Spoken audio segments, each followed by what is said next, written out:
Om Shri Lakshmi Narsimhaya Namaha. Valmiki Ramayana, Ayodhya Kanda, Chapter 116. The Ascetics, Abandoned Chitrakuta. Summary.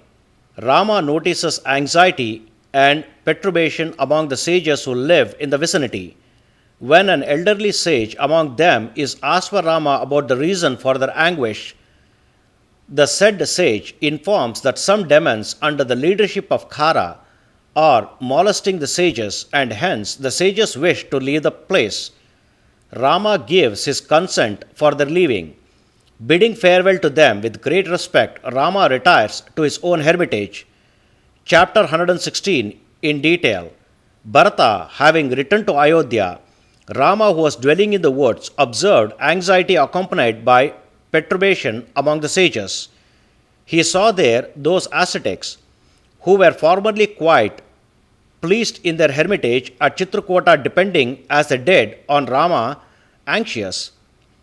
Pointing out to Rama, through the movements of their eyes and eyebrows manifesting their anxiety, they whispered among themselves, narrating some legend in secret. Perceiving their distress, Rama was filled with apprehension about himself and, with joined palms, spoke the following words to a sage, the leader of that community of ascetics. O venerable sage, I fear that the conduct of my forefathers is not seen in me, or there is some change for the worse in me, due to which the ascetics feels agitated. Has my younger brother, the high-souled Lakshmana, through inadvertence behaved unworthy of him, while the sages were seeing? I hope that Sita, who is serving you and who is keen in serving me, does not, I am afraid, behaved properly, according to the conduct suitable for women. Then that grown-up sage, who was elderly both by age and penance, appeared trembling and spoke to Rama, who was ever compassionate to all beings, as follows. O dear Rama, what is there for us, the ascetics, to fear above all from Sita, who is natural in her disposition and is the follower of virtue?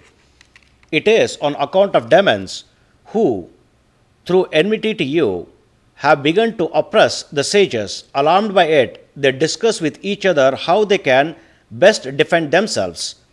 O darling, here a demon called Khara, Ravana's younger brother, who is a boaster, victorious in battle, cruel, and eater of human flesh, haughtily and sinfully having uprooted all the ascetics who dwell in Janasthana, is unable to endure you also. My darling, from which time you came to dwell in this hermitage, from that time inwards, the demons continue to ill-treat the ascetics. They appear in very ferocious and harmful forms, filling them with terror in diverse forms and possessing ugly and unnatural demeanor.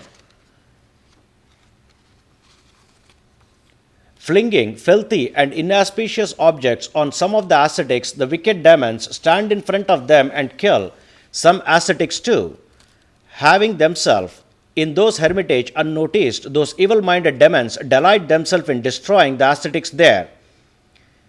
At the time of pouring oblations into the sacred fire, they scattered the sacrificial vessels, sprinkle the fires with water, and break the water pots. Resolved to leave these retreats that have been invaded by evil spirits, the ascetics today are urging me to go to another area. O Rama, before those wicked beings indeed show bodily injury to the ascetics, we are abandoning this hermitage. Not far from here there is a colorful grove yielding many roots and fruits. I will take shelter again in that previous hermitage itself, along with an assembly of sages. O darling, Khara, the demon, will behave unjustly with you in the same way. If you mind, feel so inclined, come along with us from here. O Rama, to you who lives with your wife, though you are competent and ever watchful, there is danger. Your stay here is conducted with misery now. Rama, the prince, could not, with his responsive words, desist the said sage when he had spoken as aforesaid. Eager as he was to leave the place, having greeted, bidding farewell, and justifying his statement to Rama, that leader of the community departed, leaving the hermitage along with the host of sages.